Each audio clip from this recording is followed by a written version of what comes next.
Welcome to the WagerTalk Podcast for the week ending May 12th. We've got a big show tonight. As William Bernanke is going to stop by as he always does. He's from Data Analyst, and he's going to talk to us about the NBA playoffs, the hockey playoffs, and everything else. And we'll be asking him, too, about the NFL, when they'll be bringing out those season numbers for the remaining weeks of the NFL season, as they are always first to market with that. Also tonight, another edition of Handicappers Corner, and Ralph Michaels, Dave Cokin, and I will break down the NBA playoffs and look at that opening game between the San Jose Sharks and the St. Louis Blues for the Western Conference Finals. And then, of course, at the end of the show, it is Best Bet time. Mark Seidel is behind the controls. I'm your host, Marco D'Angelo, so let's get this party started. And there's no better way to get the party started than giving you guys a special offer. You listen to us every week. You listen to Ralph, Dave, and myself. Well, we're going to give you a deal. All of us charge $119 for a 7-day package. If you use coupon code 7479, that's 7479, you can get a 7-day subscription, all access, for just $79, guys. That's just a tad over $10 a day. Get all of our plays, all sports, including any big 5% plays. All right, enough about that. Let's get this show started and bring in our first guest tonight. He is William Bernanke from CG Analytics. You can follow him on Twitter, and it is a good Twitter follow, at the Moneyline Guy. Will, how is things going with you today? Oh, that's going great today. Just finished watching a wild San Francisco-Colorado game, 12-11, but that's nothing new. You know, I want to mention to our listeners as well, Will is on the Las Vegas Sports Line with Dave Cokin and I on Thursdays.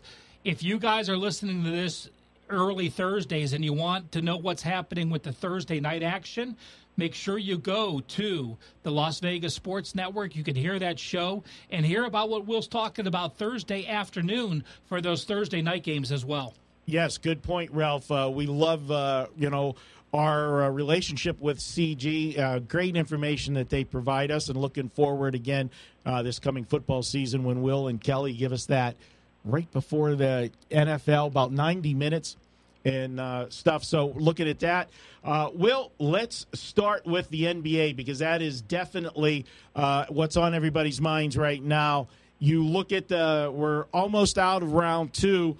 When we talked last week, things were okay for the house. How were they this week with the NBA playoffs? We've had some blowouts, had some favorites get the job done. How's that resulted for you? It's been a yo-yo ride, up and down in the second round. It seems just when it seems like the underdogs will start to show up and come in, they'll get blown out, and then when public dogs when bettors are on some of the public dogs, they came in a few times. So it's been up and down. Specifically, just to get into some series, looking at the series recap, the Bucks beating the Celtics was actually a pretty decent result for us at the end. We took a lot of late Celtic money, so we slightly won some money there, made some money. And the Rockets-Warriors, as far as that series, of course, the handle is 3 times what it's been in the other games. The public has been wrong in almost every game in that series, except for, I think, Game 1. Pretty much they've been wrong every game. So that's a good thing there. And the Raptors 76ers, games 2, 3, and 4, and 5 were all winners for us. So bettors are really been off their thing in that series, as far as getting a read on it. You know what, Will? I know that every bookmaker in Vegas and every bookmaker in the world is saying if there's any series that's going to go 7 games in the NBA playoffs, we want it to be Houston and Golden State because of that volume you talked about. Well, we're back to Houston. We're through 5 games. You said that every person has been wrong. What's happened with this money? Well, it just seems like, before the series started, I think bettors were looking at Houston being a live dog in the series because of how they played last year without Chris Paul, that they were so close to advancing to the championship round. And looking at it now obviously it's taken on a new dynamic here with Kevin Durant's injury, and he appears to be out for the next 2 games. This actually reminds me of a scenario I saw 2 years ago. Line is also similar, and you got a similar team here. When San Antonio played Houston in the conference semifinals 2 years ago, San Antonio was up 3-2 going to Houston for a potential closeout game. Houston opened up that game. I think it was like a 6-7 point favorite. I could be wrong. I'm just giving some rough numbers here off the top of my head. And Kawhi Leonard was announced out with an ankle injury. This was before his basically franchise-ending injury against Golden State, and this line went all the way up to 8 or 9, and as we all remember, San Antonio won that game by a huge margin, 35-40 points. So there's some similarities here with Kevin Durant being the Kawhi Leonard. I think it's safe to say they're in the same league as far as talent, but what they mean to each team. You're talking about Steve Kerr, a Greg Popovich disciple, so he's going to know what to do here, and this might be a scenario where he's a little overvalued here as far as what he means to this team. Not saying they can't lose the game, but they'll be ready. You know, Marco and I talk often about the the star player being injured theory, where, you know, that first game teams can play better than expected. Where, you know, just putting you on the spot, where do you think this line goes? We're recording Thursday afternoon. We've already seen it climb half a point. Do you think the Rockets' money continues to come in? I'd say right now, yes. I think the Rocket money will continue to come in. Not to a lopsided tune, but certainly some bigger bets will come in. We've already taken some bigger bets on Houston to win the series at an adjusted series price. A couple of 5-figure bets on Houston at the plus 200, plus 190 range. So I expect that to correlate to Game 6 line, because if you like them to win the series, you certainly would like them, obviously, to win this game because they would be eliminated. So I figure 7.5 maybe gets to 8 in that range, but certainly not. I don't think you'll see a 2 or 3 point move. I'm going to go back a few games. I believe Houston was plus 700 in the series after losing the first 2. Did you have any significant bets at that number? No, we did not, actually. I think everybody was just turn their backs on them, even though it might have been premature, considering they didn't do anything really, for lack of a better word, wrong, because they just, lost 2 road games, and the old saying, series doesn't start until a road team wins a game. So in a sense, there really wasn't anything surprising happening there. Will, my question to you, when you guys were setting up where to go with this number on this game, is what was the starting point? Because if you go to Game 3 in Houston, the line was 3.5, Houston. Then when we go to Game 4, and I know that the line was inflated because you guys knew there were going to be a lot of Rockets money. Down 0-2, that was the season. You made them pay a premium if they wanted to back the Rockets. Then in Game 2, the market opens up Houston minus 1.5, and the market told you, no, we don't, that's the wrong team. And they closed Golden State as the favorite. And as you said, the public's been wrong in just about every game of this series, and they were wrong that night. Houston got the win.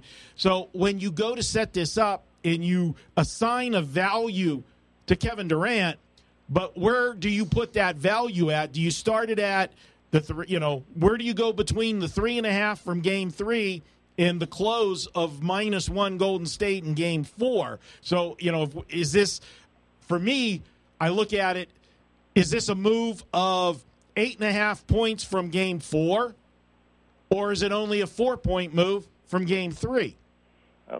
Certainly not an 8.5 point move from Game 4. That we could throw that game out, and that because of course public betting. Game 3 also was a little shaded, especially the first half. I think the full game line wasn't too far off, but the first half line was the one that was really shaded because of that trend of 0-2 teams.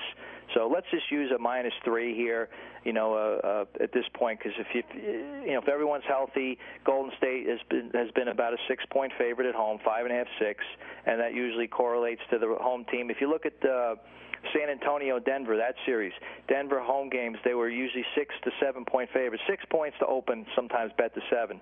Similar there, San Antonio at home was around 2.5, 3 each time they were at home. So I think that was pretty consistent. So let's use those numbers for this one for just, and our purposes here. So Houston being a 2.5-point favorite, and we adjusted it to 7, so we're talking about 4.5 points. Now, is he worth that? A lot of public perception, we build in maybe a point or two, a point and a half, just based on let's not get caught with our pants down with everyone coming in on Houston and have a huge liability. Maybe err on the side of caution and make, especially the way he's playing, Kevin Durant. That's also factored into it as well, how amazing he's playing, especially, the way he finished up in that Clipper series. Moving to hockey, we've got the Western Conference Finals. We've got both conference finals set. One game will be in play tonight, but the other one will be starting St. Louis at San Jose. Thrilling game last night for San Jose to move on. Now we're looking at Game 1, Western Conference Finals. What's the series price in this one, and have you seen any money come in yet? Obviously, we all know the San Jose Sharks here in Vegas because they took out our Knights. Where's the money coming in on this one? Yeah, we opened up at $1.22, and it went. We got a little Blues money early to knock it down to -120. Now we're at 130, and we did take a significant bet today, $20,000 on San Jose -120. That was the biggest bet. I believe this thus far in the playoffs on the series price. So we had a better bet, 20,000 there, and then we moved the number up to 130. So right now our liability is with San Jose. That could change, but I don't expect to get another huge bet on the other side. But never say never. And as far as Game 1 goes, right now it's pretty slow behind the counter. Game 1, we're not seeing much here. If anything. Last time I checked, which wasn't that long ago, about a half hour, there was a little slight liability to St. Louis in Game 1. You know what, Will? I am not, being new to Vegas, I'm sort of new to the UFC, and I have not bet it. But, earlier on the sports line, I know you, Dave Cokin, and I talked about the UFC 237 preview. Can you tell us about the two main matches and where the money's going between them? Sure. If I pronounce the names wrong, by all means, gentlemen, correct me. Namajunas and Andrade, that's the women main event, and that one currently was sitting at -120, and there's a few more bets on the underdog at even money there, but nothing that would move the needle or move the line. So it's so far shaping up to be a good two-way action. I don't think we're going to see a lopsided betting there. And Silva Canoyer, if am I pronouncing that right? As far as we know, you are. Okay, that's all that matters, right? We're on the same page. We're seeing two-way action there. We're at 130 right now. So really been slow this weekend, as far as upcoming UFC. We have taken some sharp action in UFC, a couple of fights here of note, which is, sometimes the case. The fights that move are sometimes the undercards or the little-known fighters where people are paying attention and sometimes maybe misprice them. It does happen. We make mistakes like anybody else. There's some sharp money on Ferreira up to from 150 to 175. Aldana, who is a favorite, some sharp money there at from 230 to 320. So pretty big move. The biggest move, Barcelos, from 550 to 950 now. So we took a limit bet on that. And Nogueira, we took a limit bet on the underdog there. Let me find the name there. So I want to give all the information here. Let's see. Nogueira.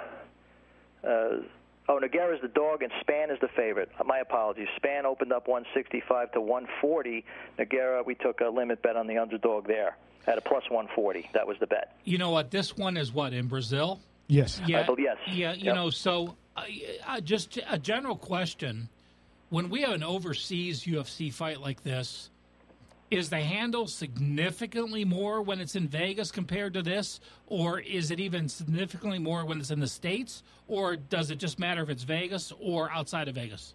I think it's just time zone. That's the key. Brazil is in a reasonable time zone, the same one with the World Cup that happened a couple years ago. So the handle will be okay. Certainly not what it would be in Vegas, that's for sure. But it'll be pretty solid come fight night. And the overseas ones where it's in the middle of the night or that type of thing, that affects it drastically. All right, Will, now that the baseball season's a month and a half old, who's been the team that the Sharps have been hitting on a regular basis with you? Any sleeper teams that flying under the radar, or are they riding these teams that are starting to rise to the top, the cream rising to the top? Yeah, no, a couple of last few days have been even in play. The Twins have been, we've seen some sharp money come in on them. The last few games they played at Toronto, probably noticed some line move there, and that was respected money, and Twins did come through in both games, and the Angels as well in a couple of games have seen some respected money. They've had periodically some sharp money on them, the Angels. When they were at home, I believe, against Texas last week or 10 days ago, something in that range, their lines were moving pretty significantly, 135 to like 155 and that type of thing. And today they were playing the Tigers, and today, Thursday, there was a big move in that game as well. You know what? You mentioned the Twins, and you're talking about them. You know, are people believing that the Twins are the best team in my Indians division? And are people buying into the Twins to win the pennant and even the World Series? Not really. Twins are off the board to win the division, but we closed them at plus 270. And we didn't see too much action on them. I think bettors were just taking a wait and see because of the new manager, Rocco Baldelli, who, by the way, has done a tremendous job with them. Get into that in a minute. But to win the AL, they're plus 650, and to win the World Series at 15-1. We did take some sizable bets on Minnesota at higher prices at like 40-1 and 20-1. And a 50-1 as well. You know, a low four-figure bets in that range. So there's some liability, but it actually would be a good result if the Twins won the World Series. If today, you know, if betting was closed today. You know what, Will? I'm going off the chart here, and you may not know this, but if you do, great. Who's your biggest MLB liability to win the World Series? Right now, last time I checked, it was Seattle. Wow, that's interesting. Yeah. We're in good shape with that. We got, in my opinion, and for whatever it's worth, there's some dead money on some futures with Seattle and another team, I believe was another lousy team that was like the Pirates or someone like that, a team that's really has no chance. You know, this day and age now with tanking in baseball being so prevalent, a lousy team, even with a hot start, they're going to make sure they lose and have the best position for a draft pick, and they're not going to go all in at the trade deadline. Hey, Will, before we let you go, I know the NFL lines for the rest of the season, you guys bring that out first. Do you guys have a date announced when you're bringing that out? Yeah, right now it's May 16th, so a week from today. Sweet. And you know what, Will? I don't ever remember you guys talking about bringing out totals in May, but tell us about it. Yeah, the guys, Tony D and the rest of the risk team there, you know, really just grinding out these numbers for the past week or so, and we came up with some money lines and totals for some of the bigger games. You know, the prime time games. So each week it'll be kind of self-explanatory which games they would be, the bigger matchups or the TV games. So we'll have those up, along with weeks 2 through 16, each game, a side in each game. If that's not a reason to get an account at CG, what is? I've been saying that for the past week or so. You've got to have an account, especially for that. Betting for NFL sides and totals for the whole week, sides and totals in the big games, and the NBA and NHL playoffs. We have in running for every single game, so you got to have it for those reasons alone. So you can make sure you download our app, CG Technology app, and sign up for an account, so you can prepare like a pro and to bet like a pro. It's really the only way you can do it. Hey, Will, we appreciate you stopping by each and every week. We'll talk to you next week. Hopefully schedule permits. And with the numbers coming out next week, we might have some interesting questions for you, see if we see some of those opening numbers for some key games and see what you guys' thought process was on that. So we'll talk to you next week, Will. And as I tell you every week, hey, good luck to you on all the games except the ones that I have, okay? Oh, yeah. Can't wait, and hope we're on the same side. Thanks, Will. All right, Will. He is Will Bernanke from CG Technology. As I said, give him a follow on Twitter at The Moneyline Guy. Hey, we're going to step out for a quick break. When we come back, Ralph and I are going to break down Handicappers Corner. Ralph's coming packing tonight, guys. He's got some football stats for you in every one of these angles, 86% or better. He's not fooling around tonight, and we'll talk about baseball, earners and burners. That's up next on the WagerTalk Podcast. It's Manic Monday, and that means every pick at WagerTalk.com is just $9. Get a play in any sport valued at up to $30 for just $9 each and every Monday at WagerTalk.com.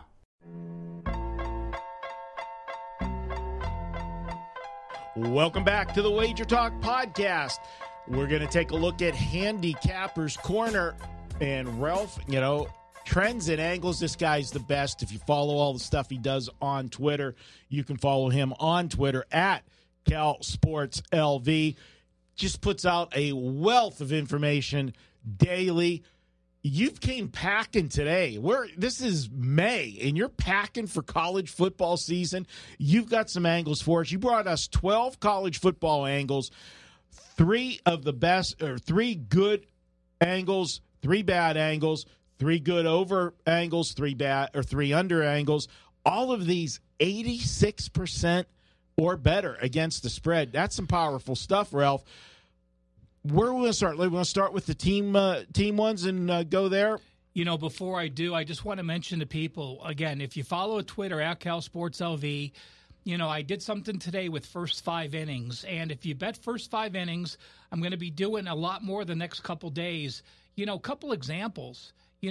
Kansas City Royals, one of the worst records in all of baseball. But in the first 5 innings, they're actually 16-17 with pushes. They're a great team to bet. Colorado, a team around 500, only 8 wins the first 5 innings with 22 losses, the worst team to bet. So follow that, go back and look. And tomorrow, for those that do live betting, I'm going to do a live betting report on teams' records on if they're tied each of the 9 innings, if they trail each of the 9 innings, or if they're ahead each of the 9 innings. So you have an idea of what percentage of these teams actually can come back if you're ever thinking about live betting them, or what teams never to live bet. I think Kansas City, off the top of my head, when they trail after 5 innings, they're 0-17. So they're a team that you don't want to live bet moving forward. But again, follow that at CalSportsLV. I'll have more on Twitter on Friday, and you'll be able to get those same reports. WagerTalk.com. You go to the Cal Sports page, and all those reports are free. All right, great stuff from Ralph. Ralph, tell me 3 good college football teams to bet on, and give us the angles you got. Here's 3 angles. I just picked out some angles that were close to 90% or better, and sometimes, when you change coaches, you don't always look at the same angles, but these have held true, so they're just interesting to mark down going into the season. The Iowa Hawkeyes, a lot of people don't like to bet the Hawkeyes on the road as a favorite because they think they run the ball, they have their tight ends, they're not dynamic, they don't throw the ball deep. Well, Iowa is 16-1 as a road favorite since 2011. That is 94%. They're a team that does win on the road. They don't make mistakes. They don't turn the ball over. Eastern Michigan, since October 1st, 2016, 13-1 against the spread as a road dog. And the Ohio State Buckeyes as an underdog on the road, at home, it doesn't matter, since 2009. So we're talking 9 years. They've only been an underdog 17 times, but they are 15-2 against the spread. That's some important stuff. Now, I got to ask you a question. I'm going to play devil's advocate. Now that Urban Meyer's gone, would you think that, because we're going to see more, there'll be more opportunities now with him gone to see them possibly as a dog? Not really. You may see him in the Michigan game, and that's about it. The Urban Meyer situation doesn't bother me. Why? Because you had a head coach in waiting in Ryan Day. You have basically the same coaching staff. You have basically the same mentality. So while you have a coaching change at Ohio State, it's nowhere near a coaching change where there is no carryover from one coach to a next. Basically, you have the exact same staff as you had last year, except Ryan Day is stepping up into Urban Meyer's shoes, and Ryan Day was there last year. All right.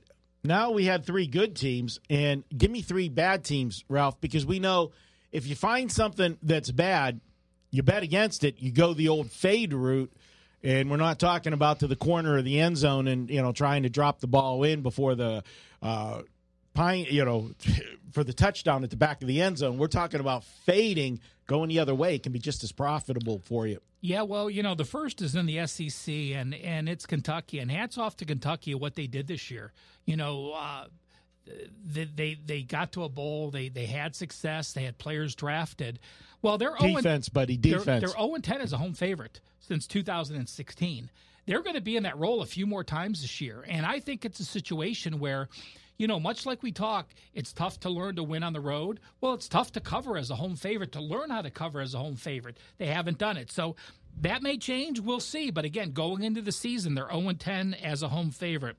Bowling Green, this one is sort of just eye-opening because I can understand. I can give a lot of reasons why a team is good as a dog or bad on the road. But Bowling Green, since 2015, November 17th, they are 2-16 at home. That's simple. When Bowling Green is at home, you fade them. Yes, they have no home edge. Yes, they may be depressed to be playing in front of 1,000 people, but a 2-16 ATS record is sort of eye-opening. And one of my favorites, I play against this often, Connecticut, since 2012. We are talking 7 years. 1-18 as a favorite, and 0-14 as a home favorite. They're not a good team. When they're put in a position to have to win, they don't do it. If they have to get margin, they don't do it. Again, that's UConn. 1-18 as a favorite, 0-14 as a home favorite since September 29th, 2012. I'm going to jump in on those last 2. And, the Kentucky one, we know, they didn't score a lot of points last year, but they played good defense. So you had tight games, and you can understand, where the dogs were coming in. The Bowling Green and the Connecticut, as you're giving me those 2, and I'm sitting here listening to you talking about those 2, what popped into my head with both of those teams were these are perennial bad teams that had a couple years of success briefly, and then because of that success, coaches moved on into other places, and the program just pummeled right back to much more the Bowling bottom. Green than UConn. Because, Bowling Green had Urban Meyer and then nothing, and then Dino Babers and then nothing. Connecticut's gone through some change, but Connecticut just plays – Connecticut plays in a tougher conference in a small place that nobody goes to the games and they can't recruit. No matter who's there. I think the ceiling for them is, 8 wins is probably the best they'll ever do playing in the, in the American Conference. Yeah. All right, let's go to some over and unders, bud. Let's start with the overs. What do you got? Well, I guess it's no surprise if the number 1 player in the draft came from this team and the Heisman winners came from this team. Oklahoma, since 2012, is now 22-3 over-under as a road favorite. They score. It doesn't matter if they're at home, but when they go on the road, they score. They don't take their foot off the gas. That did not change with the head coaching. With the head coaching change, 22-3 over under 88% since October 6th, 2012.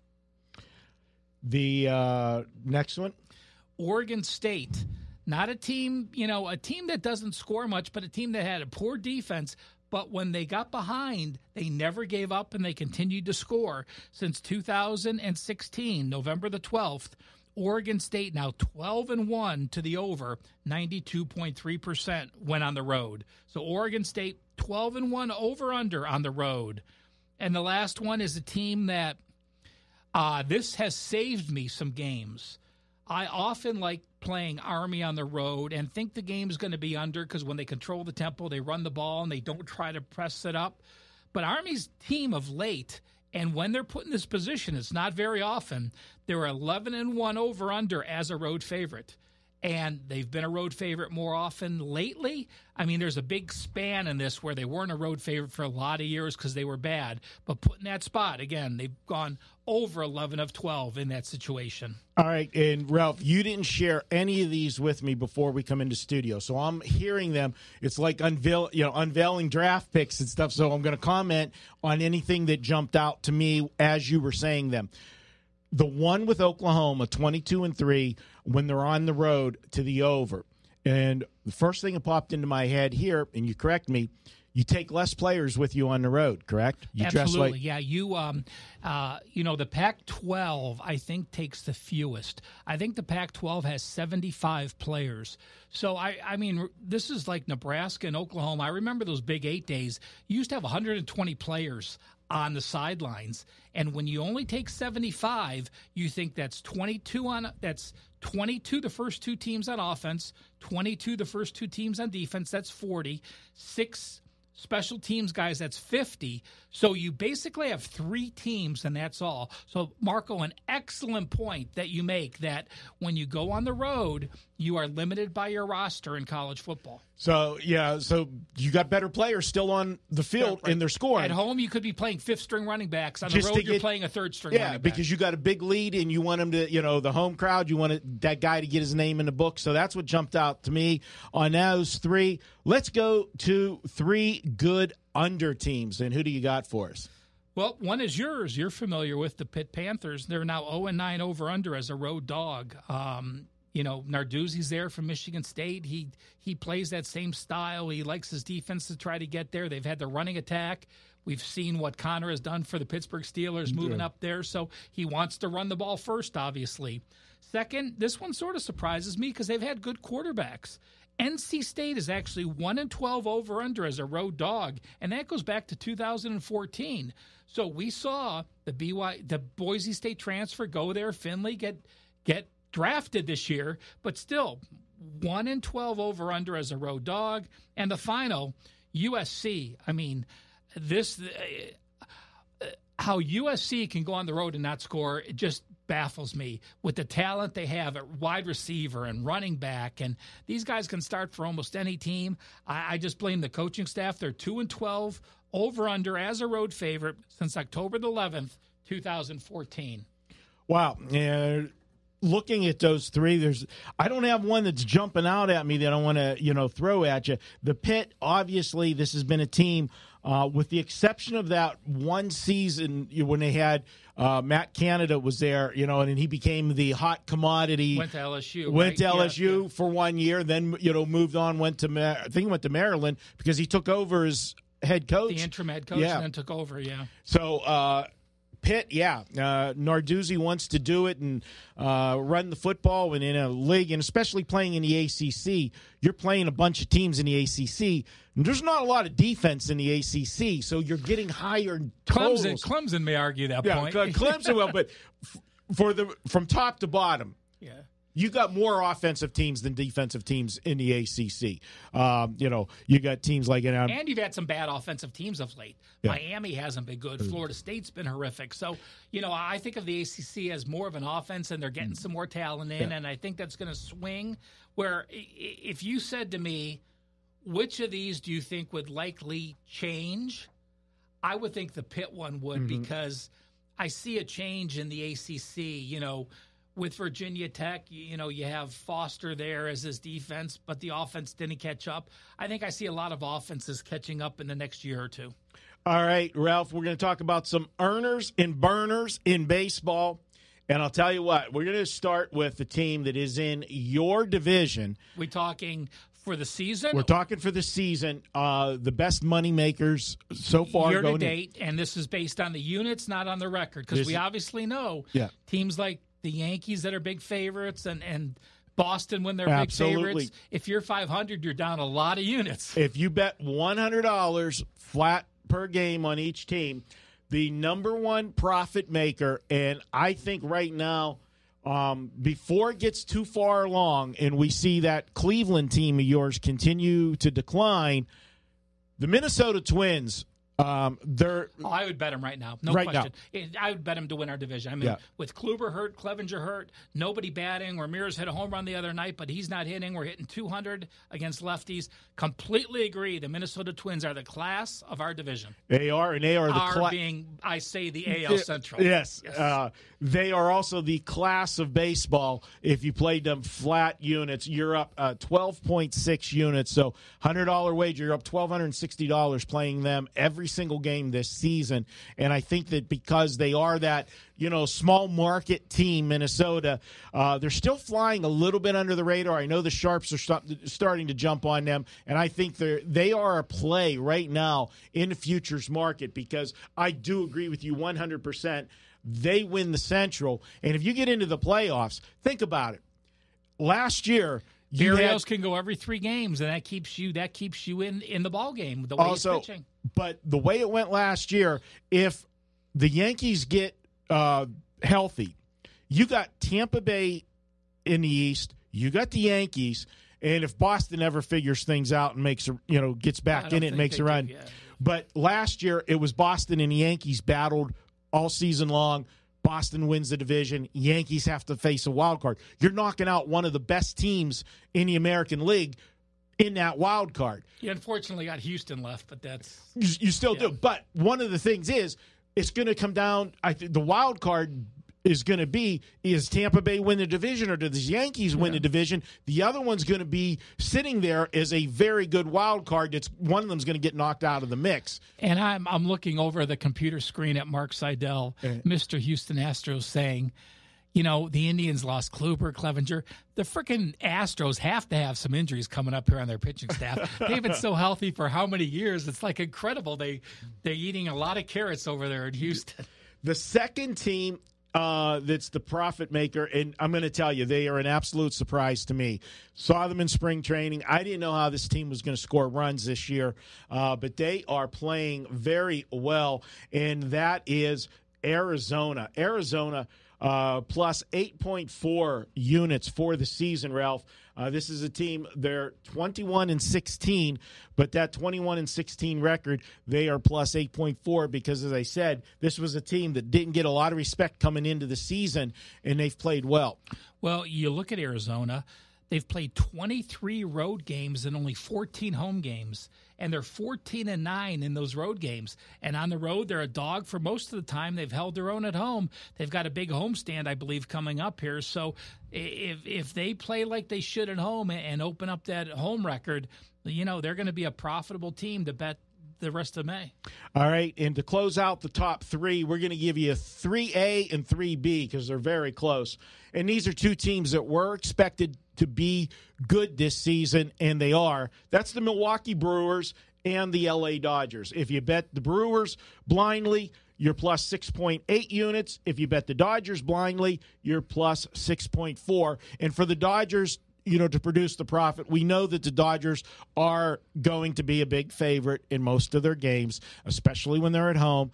So they're overcoming the juice so far this season. And the Dodgers, with that record, they are 25-14 right now, and that is resulted in plus 6.4 for them. Both of those teams, Marco, very strong home edges. You have Milwaukee actually 1 game under 500 on the road, only 7-8. And the Dodgers, the best home favorite in baseball right now, 15-4, only 10-10 on the road. All right, if you've got 3 good teams, Ralph, you got to shake that can up, turn it upside down. Tell us about Cokin's Red Sox. You know what? Congratulations, Boston. You are no longer the worst team in baseball. That's because they got to 19-19. Yeah. They're 500, but they're still going to make the list, right? Yeah, they're going to make the list. All right. They're going to make the list. Oh, yeah. But the team that has taken over, and a lot of people are going to say, oh, yeah, we saw that coming. What'd you expect? Bryce Harper left. Washington was going to fade. Washington should not have faded like they have. I actually thought that Washington was underpriced on a season win total. It was an overreaction, but, boy, they playing horrible baseball. This is a team that is 14-22 right now on the season, and because they have been a big favorite a lot of times at home where they've played so poorly, They are minus 14.3, Ralph, on the season. They are the new number one team. We got to shake up in the polls. It is the Washington Nationals is the worst team in baseball betting-wise. You know, Marco, I'm going to make that stat even more eye-opening. And, again, this is on Twitter. I tweeted this today. I know where you're going, buddy. Cal Sports LV. The Washington Nationals, we're recording on Thursday, so this is before the Thursday night game.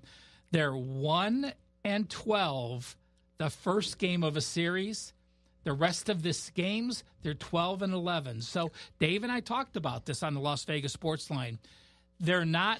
It doesn't seem like they have the camaraderie. There's something going on with that team. So would I bet 1-12 and say I am absolutely going to bet against this team because it's the first game of a series? No. But is it something you should look at? Is there something going on when they travel, when they check into hotel rooms, when they're spending time on a plane or on a bus going? Are things just not clicking for them? So that's something to just put in your mind bank, continue to watch. That I can see reasons why that would be the record, but to be that bad of a record compared to the rest of the series is eye-opening. Number two, they only dropped a notch. That is the Boston Red Sox. They are 11.9, Ralph. That's $1,190 if you bet the Boston Red Sox, a $100 wager all season long. And think about that. You said they got themselves back to 500. They're 500. They're 19-19. Hey, you know what? Hats off to the Red Sox because you have to be damn impressive for multiple years to be 500 and be the second least profitable team in baseball after 38 games. Yes, absolutely. And the last one, no surprise, coming in, this is a team, it's going to be a long season for them. People aren't showing up at the ballparks. We talked about it earlier in the year. The Miami Marlins, this team, 10-26 right now as we're doing this podcast, and they are minus 9.7. Now, here's the perfect example. You've lost less money on Miami with and they're 16 games under 500 than you've lost betting Boston, a team that's at 500. That tells you the value of dogs, Ralph, even with bad teams. I'm going to chime in and say this. If you don't follow the First Pitch Daily, it's free at WagerTalk.com. Go to the Cal Sports page, and every day you look at each team's matchup. It has the last 5 days, 10 days, 20 days, how a team bats. Miami's got some very good pitching. When their hitters start to get hot, make sure you're on them for a few games because they will make you money, or at least they won't cost you a lot of money because you're going to be getting some 2-to-1 odds here. So keep looking at how they're playing the last 5 or 10 days as far as their bats go.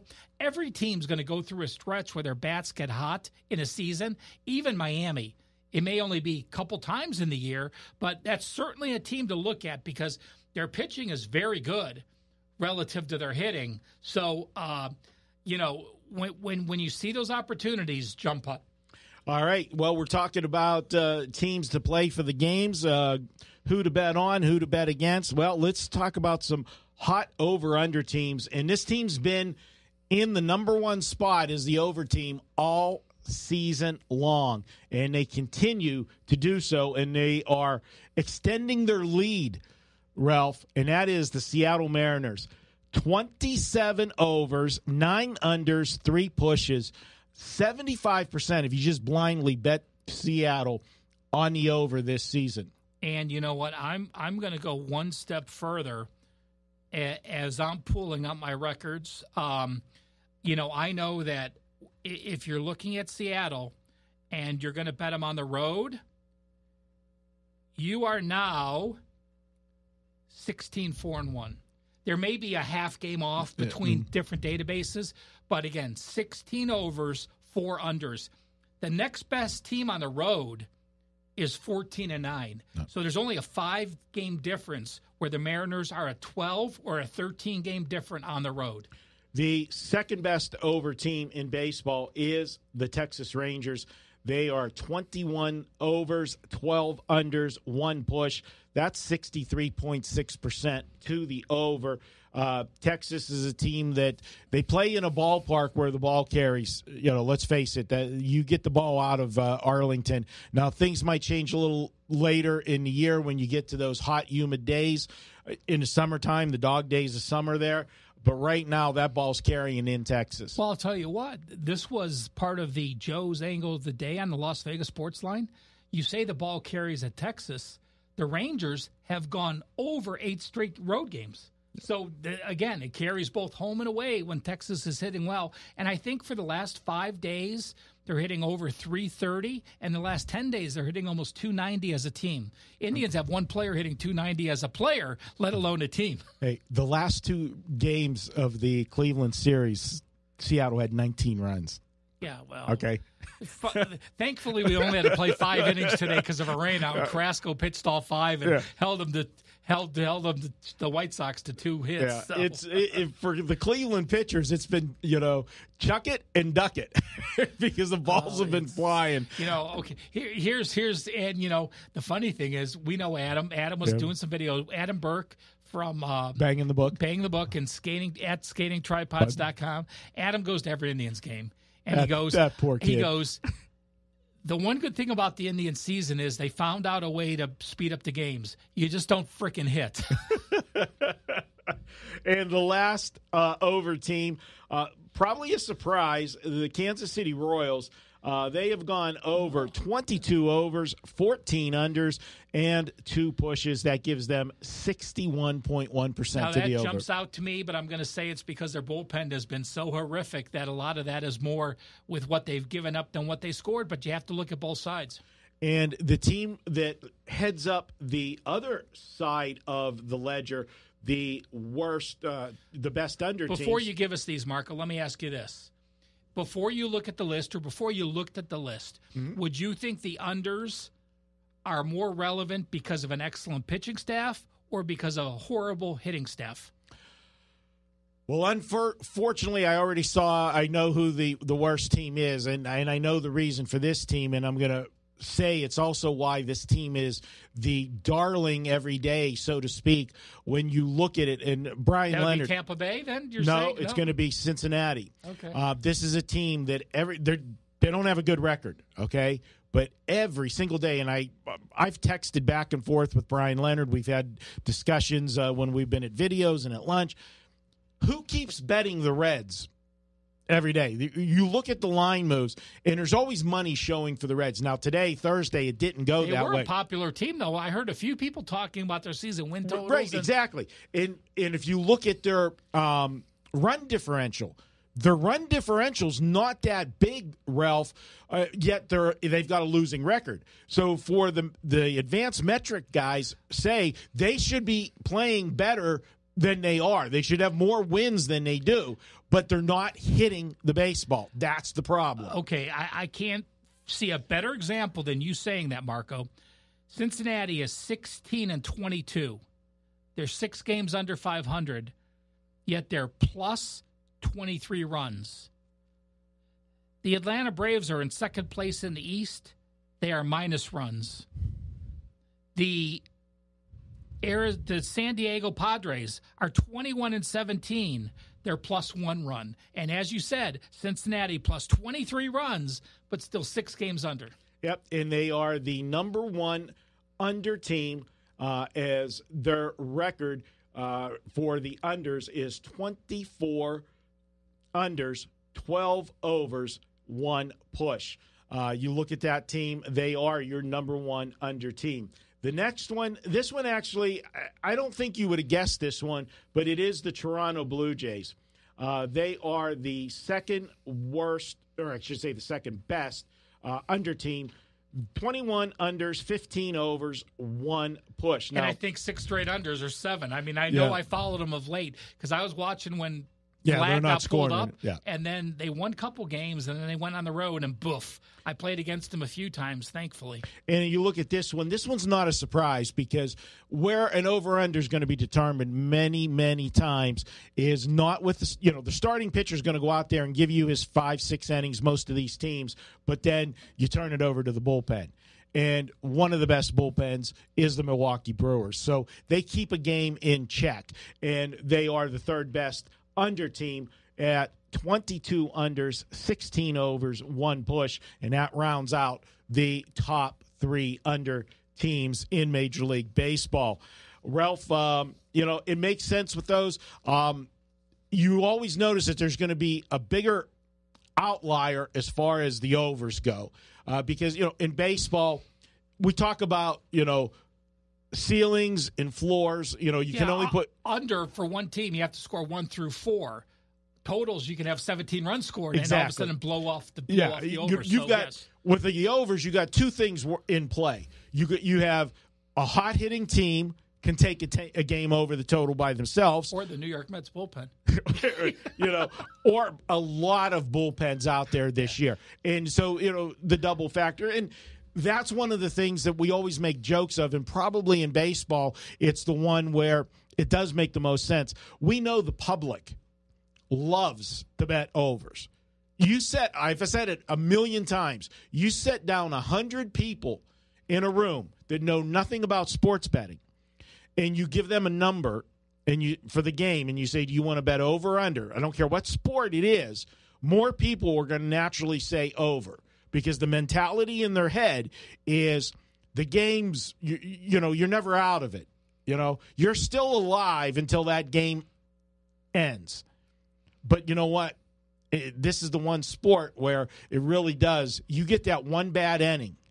You can't really overcome that, because that one bad inning probably knocked out that starting pitcher that you were counting on, and then now you're into the bullpen. And if it's a bad game, if they gave up 4 runs early, do they bring their best middle reliever in? You're down 4 runs already. It changes who comes into the game after that. So makes sense. There's more overs than unders. And again, check out that first 5-inning report, because it is so important. And you've gone to first 5-inning plays. I've gone to some. Yep.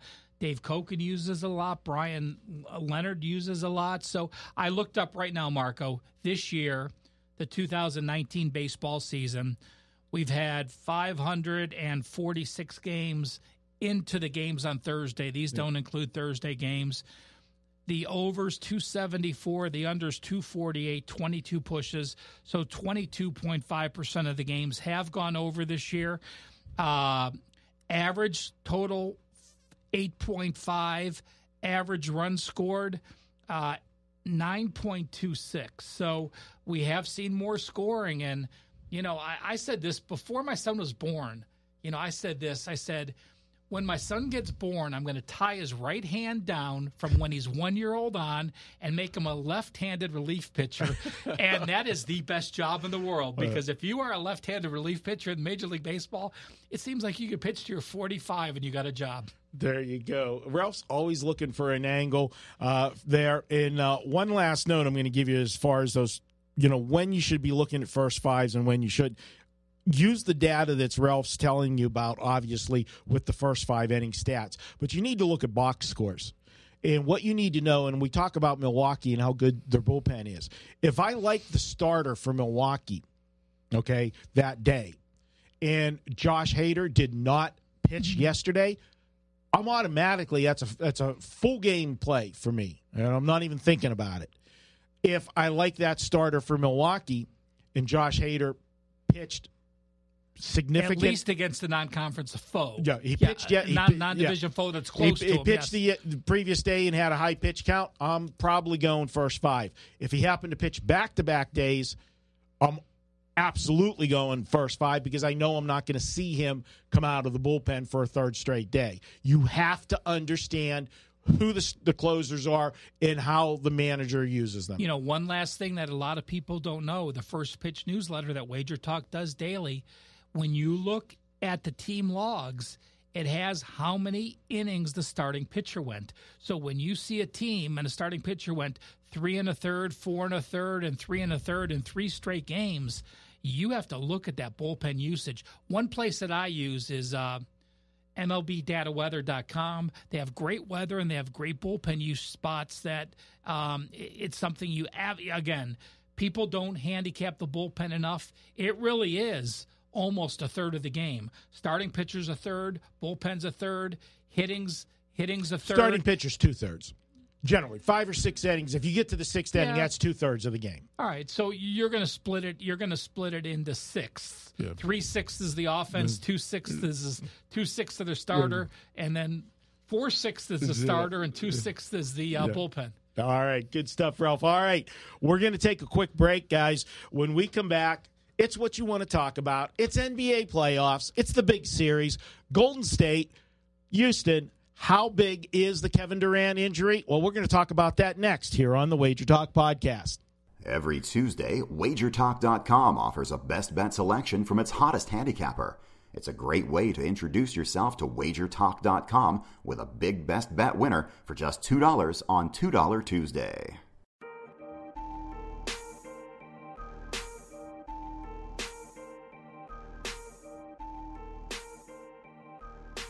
Welcome back to the WagerTalk Podcast. Before we head into some NBA and hockey playoff action, I want to tell you this segment is sponsored by uwager.eu. Get a 50% sign-up bonus when using promo code WT50. That's WT50 when signing up. This offer is exclusive to our WagerTalk listeners. All right, guys, let's start out with the NBA playoffs. Friday night, we've got a big game. We've got the Rockets. We've got the Warriors. This series has lived up to all of the advanced hype. You've got 5 games in the books, none of them decided by more than 6 points. We head back to Houston, but what do we see? We've got a 7.5 point line. I've seen some 7.5 starting to pop up. Obviously, the big adjustment for the Kevin Durant injury. Guys, when you look at this, how many points is one guy worth? Because now, and I want to ask you guys too, this is a two-parter. Do you take the number from game 3 when it was the Rockets 3.5, or do you take the number from game 4 split the difference when when a Golden State closed the favorite? Right, you split the difference because in game 3, the market, the number was set up to reflect the market's opinion that this is down 0-2. Houston's going to get back on track here. Game 4, the bettors were all over the Warriors, expecting them to rebound from the loss in game 3. So you had, what was the opener in game 2? Game 3? Game 3, they were at 3, then went to 3.5, and then game 4, it opened Rockets -1.5, but closed Golden State, the other 1 point favorite. So the right figure, the right price with nothing else involved is 2. Okay? That means you've got basically a 5-point adjustment for Kevin Durant being injured. Now, Kevin Durant is a great player. He's one of the best in the NBA. He's going to be a Hall of Famer. He ain't worth 5 points. And this is where some of the less experienced bettors might say, well, how do you know? I don't. He might be worth 20 points in a particular game. There's no way of knowing that going in. But in terms of above replacement level, which is basically WAR, okay? Yep. Wins above replacement, which they use in baseball and they use in other sports as well. He's not 5, okay? He's not. It's just not. There's nobody in the league who is. Nobody. That's a Michael Jordan-esque type figure, a once-in-a-generation player, maybe. And I'm not even sure Jordan would have been worth 5. But so the value clearly, as far as the line value goes, is on Golden State here. The problem is, Houston's at home. The home team's won every game in this series. And despite the fact that all the games have been close, the line's low enough so that you're not leaving yourself much wiggle room if you think the Rockets are going to win the game but not cover the spread. So it makes it a really tough bet because I think Houston's going to win Game 6? Yeah, I kind of do. I wouldn't lay this kind of a number, though. That's absurd. So I guess I'm leaning to Golden State plus the points because that's just too high a number. But I don't think I like the spot enough to play it. Ralph, I agree with everything that Dave's saying there.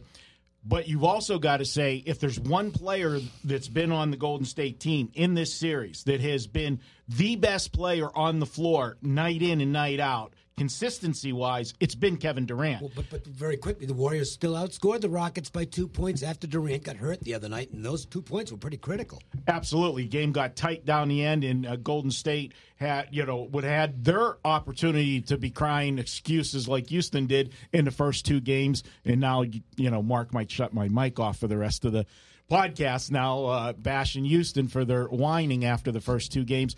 But, Ralph, do you see it the same way with the number of points that they're changing this line for Kevin Durant?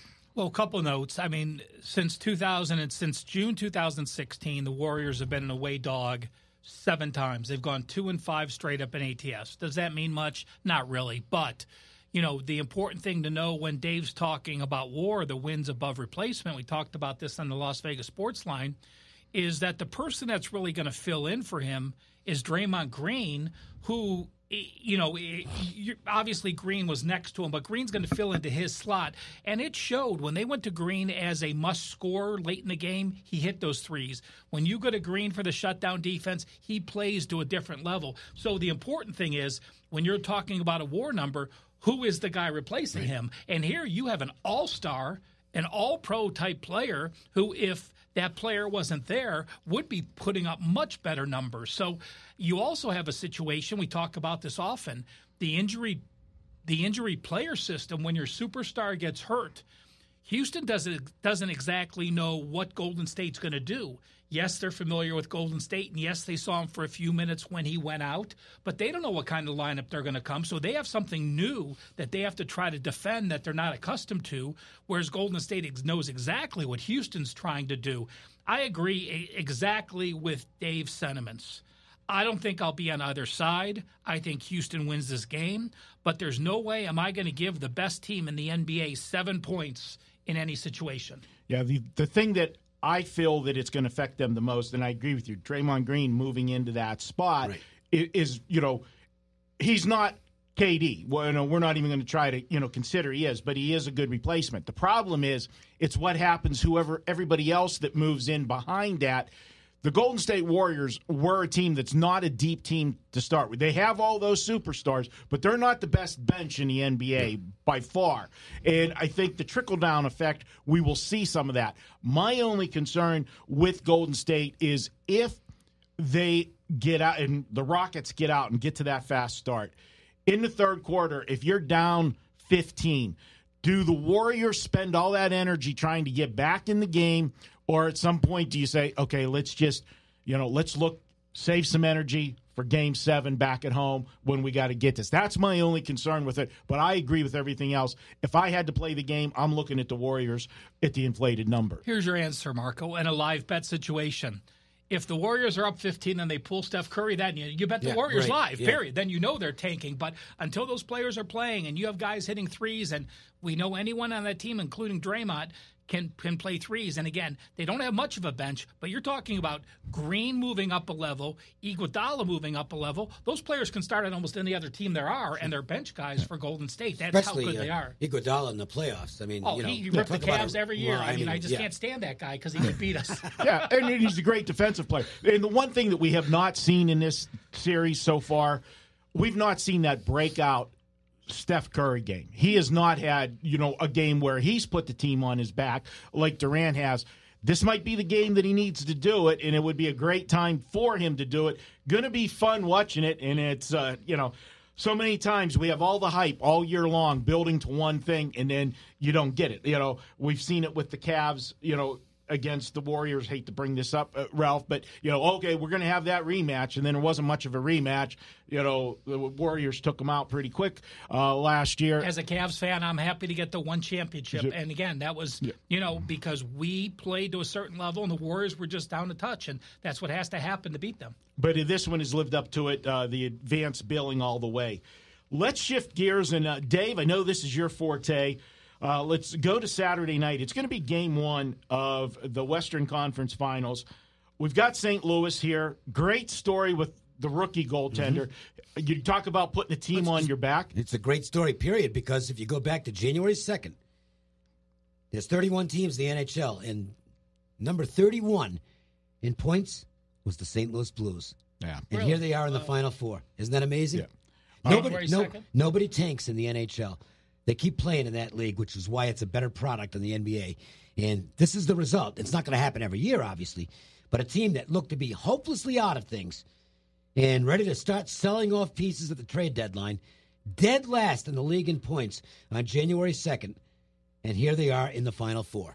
Let me just say one more thing. Columbus was another team, right, that was probably going to sell, and all of a sudden they switched their gears. They bought a couple guys, and look where they were. Look that way with Columbus. And by the way, Carolina, if you go back to the turn of the calendar to 2019, they were 23rd in the league in total points, and they were in the Final Four. Hot goaltender. Well, in just a hot team, period. And teams don't quit in the NHL. It's just that's just not the way they play in that league. So the Blues are going into San Jose with a ton of momentum. And then we've got the other team, and here's some real scientific handicapping for you. They just look like a team of destiny right now. I just keep saying it, and they keep getting every break in the books. Again, Game 7 against Colorado. McKinnon gets hurt early on. That hurts Colorado, obviously. He does come back in the game, and they make it 2-1. And then it looks like they've tied the game up. And there's a challenge by San Jose for an offside. And the guy was indeed offside by like 1 inch because he didn't tag up and he didn't get off the ice in time. Goal comes off the board, ends up being a 1-goal game. We know what happened in the Vegas series where San Jose got phenomenally lucky. But everything's going right for him. And Martin Jones, the beleaguered goaltender who couldn't even finish games early in the first series against San Jose, against Vegas, I should say, has turned into just this red-hot goalie now, and he came up huge at the end of Game 7 against the Avalanche, kept that game from going into overtime with a couple of great saves. It's the Martin Jones redemption tour right now. I don't know who the better team is here, but I'm not getting in the way of the Sharks right now because they just look like a team that... Here's the one thing I can put into it that does have some rationale, because obviously saying team of destiny doesn't have any rationale. It's just... They know their window's closing. This is one of the last chances for this team. They're getting old. And it really looks like they're putting together that everything we've got in the tank effort to try and finally win that cup. Of course, the Blues have never won a cup.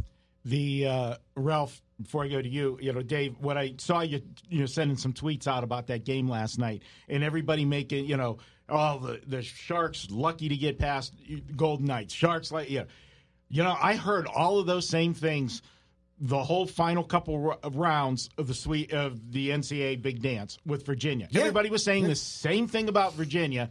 And, and even right up into the last game, they found a way that make the miracle shot to send it into overtime. And what were we saying? They kind of look like a team of destiny, don't they? Yeah, so. I will say one thing, though.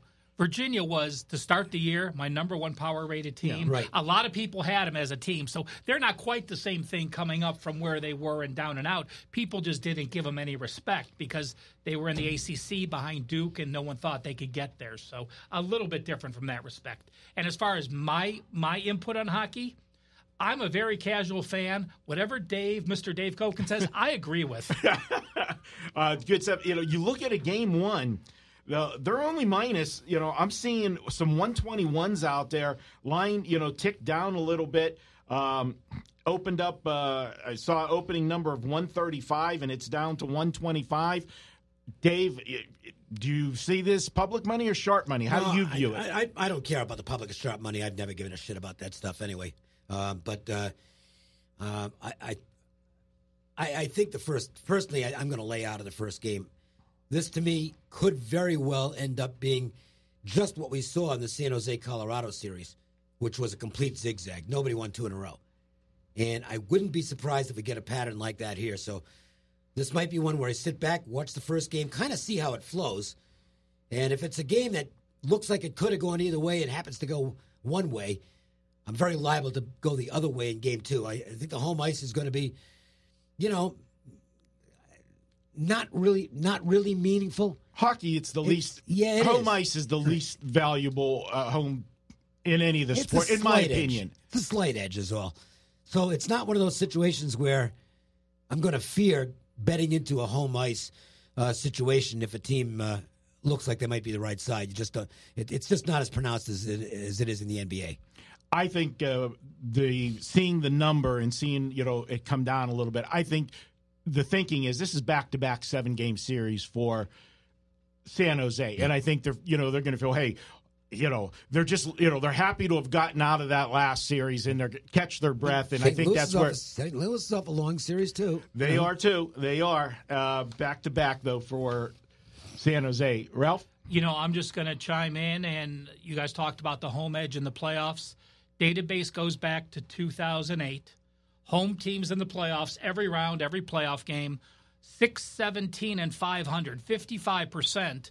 But the average line was minus 141.9. Right. So if you bet every home team, you're minus 70 units since 2008. But remember, there's most books around the country. Obviously, here in Vegas, a little different. Most books around the country are 20-cent lines in NHL.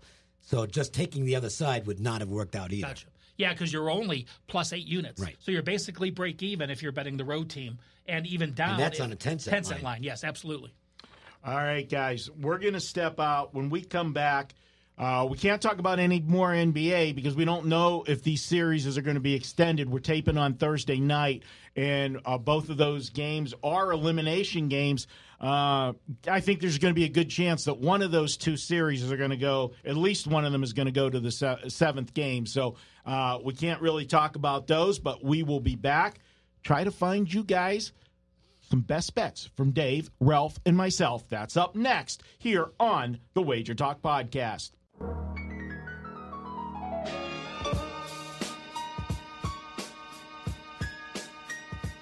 Welcome back to the WagerTalk Podcast. Before we jump into this week's best bets, I've got a special offer for all of our listeners.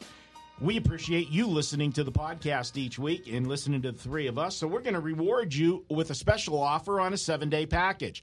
A 7-day package from Dave, Ralph, or myself, normally $119. If you use coupon code 7479.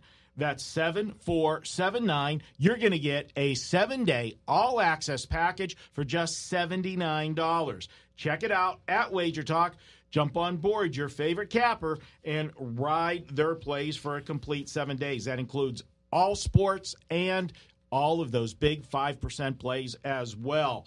All right, it's best bet time. Let's go to Dave Cokin for your best bet going Friday night NBA action. Yeah, and I'll look for the Rockets to come out of the gate flying at home. First quarter line is going to be about 1.5, and I would go with Houston minus the 1.5 in the first quarter. The adjustment in the number for the full game is, I think, too much to warrant a play on Houston. But for one quarter, all you got to do is win the quarter, pretty much. I'll take the Rockets to win the first quarter and cash a winning ticket. All right, Ralph, where are you heading, buddy? I'm going to go all the way up until Sunday. The Angels are going to Baltimore. The Angels are off a big win off Detroit. And while they did win 2 against 3 games against lefties against Detroit, they are still struggling against lefties. They have Griffin Channing on the mound. Channing making only his third start, a 22-year-old rookie. He lasted 4 1/3 in his first start, 5 1/3 in his second start. While the Orioles have a young pitcher as well, and John Means, he's 26 years old. Pitching great, 5 starts, a 2.48 ERA. We're going to get the Orioles as a home dog. I like them. Again, I tend to fade the Angels against lefties, and beating Detroit 2 out of 3 is not going to stop me. I'm going to take the Baltimore Orioles. All right, taking Baltimore, and I know they've been good as they're a team that is an underdog, has made some money for the backers. Sometimes it's tough to take those teams, but they've been getting the job done, Ralph, and you found a good situation to go against the Angels, and you're going to take the value with Baltimore on Sunday. I'm going to go to Friday night at baseball action, and we're going to take the Philadelphia Phillies with Jake Arrieta on the mound. Arrieta coming off a very good outing last time out against Washington, a division rival. 6 innings, 3 runs, just 2 earned. Had 1 walk, 7 strikeouts, was dealing it in that one. In his road starts this year, he's got an ERA of 2.77 and a whip of 1.07. But more importantly, I'm looking at this one, and I'm all about going against Homer Bailey. Now, he had a couple games where he surprised, but this is still Homer Bailey. He's been one of the worst pitchers in baseball the last couple of years, especially team stats. Just doesn't get it done when he's been on the mound for his team. I'm going to look to fade Homer Bailey. 4 home starts. He's got an ERA of 5.48. Now, his whip actually not that bad at home, 1.17. But if you look at his last 3 starts, 2 of them were on the road. I'll give him that. But those 2 on the road, one was at Detroit, not exactly a powerhouse, and the other one was the Tampa Bay Rays, who are playing great baseball. But last 3 starts, Ralph, 6.92 ERA, and that whip all the way up to 1.69. I'll go ahead. I'll take the Philadelphia Phillies on Friday with Jake Arrieta. All right. I want to thank our guest tonight, William Bernanke, for stopping by, taking us behind the curtain and seeing what's going on with the money in all of the pro action in both baseball, basketball, and hockey. Also, big thanks to Ralph Michaels and Dave Cokin for joining me in studio. Mark Seidel for making sure we sound good. Big shout out to Johnny Detroit, who sees that this podcast is available everywhere. Might be a little bit later than usual getting the podcast up tonight because as we're taping, Johnny's on an airplane back to Detroit from Vegas. Okay, I was watching Twitter, and I fell asleep last night because I couldn't wait any longer. I saw the bet between you, Prez, and Johnny, who can last longest at the poker tournament at the Venetian. The winner was? Well, the technical winner was me, but I am going to nix it because Prez didn't get into the nighttime tournament. So we got to have some props to Prez. This is what happened. He played the noon tournament, and we were playing the 6 o'clock tournament. Well, anytime you've seen Prez play a tournament, there was no problem to figure usually that an hour or two he's done. Yeah, he would be ready for the 6 o'clock tournament. But our boy, the Prez, went the distance last night, went heads up, lost the heads up battle in the tournament. Second? He finished second, took down over $2,000 prize pool in the tournament at the Venetian last night. And for Johnny Detroit, he did go out before me, so technically I won the last longer with him. Johnny just owns both of you. Yeah, well, we nixed it because Prez didn't get in. It wasn't the same thing without the 3 of us in there. But I will tell you this much. Johnny Detroit made a masseuse at the Venetian very happy last night. And I think that was the key why he did last as long as he did. What are you talking about? Poker. Oh, okay. Yeah, poker. You can get a table massage, Ralph, at the table. They get $2 a minute they charge. Johnny had this girl massaging him like the entire time he was in the tournament. So he paid more for the massage than he did for the tournament. Doesn't Johnny's wife listen to this podcast? It's a table massage. They're massaging you at the table, Ralph. Okay? Right. We're not talking about those other massage places. It wasn't a Robert Kraft massage, all right? Relax. Ease up, buddy. All right, getting Johnny in trouble. And last but not least, if we have anybody still listening after that, we appreciate you guys tuning in each and every week, listening to the podcast. Guys, hey, I'm Marco D'Angelo. Until next week, guys, let's cash some tickets.